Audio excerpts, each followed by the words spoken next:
સુરતના માંગરોળથી નજીક આવેલું બણભા હિલ સ્ટેશન પ્રવાસીઓને આકર્ષી રહ્યું છે।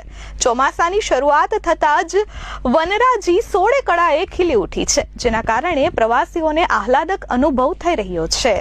ચોમાસાની ઋતુ દરમિયાન સુરત જિલ્લાનું બણભા હિલ સ્ટેશન પ્રવાસીઓ માટે એક મુખ્ય આકર્ષણનું કેન્દ્ર બન્યું છે। સુરત શહેરથી માત્ર 55 કિલોમીટરના અંતરે આવેલા માંગરોળ તાલુકાના ઓગણીસા ગામ સ્થિત આ સ્થળ તેના કુદરતી સૌંદર્ય, જીવંત ઝરણા અને આદિવાસી સંસ્કૃતિના વારસા માટે જાણીતું છે।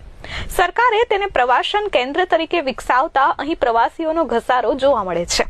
વરસાદી માહોલમાં બણભા હિલ સ્ટેશનનું સૌંદર્ય સોળે કળાએ ખીલી ઉઠ્યું છે।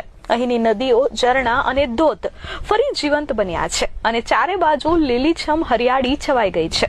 છેલ્લા એક સપ્તાહથી વરસાદે વિરામ લીધો હોવા છતાં અહીંના જળ સ્ત્રોતોમાં પાણીનો પ્રવાહ અવિરત ચાલુ રહ્યો છે, જે પ્રવાસીઓને મંત્રમુગ્ધ કરી દે છે।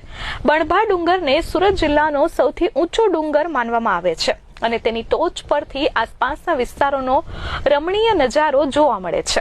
બણભાને પ્રવાસન કેન્દ્ર તરીકે વિકસાવવા માટે પ્રવાસીઓની સગવડ અને આકર્ષણ માટે અહીં બાગ બગીચા, આકર્ષક સેલ્ફી પોઈન્ટ્સ અને વિવિધ દુકાનોની વ્યવસ્થા કરવામાં આવી છે। આ વ્યવસ્થાઓના કારણે વીકેન્ડમાં જ હજારોની સંખ્યામાં પ્રવાસીઓ અહીં ઉમટી પડે છે। સુરતના માંગરોળથી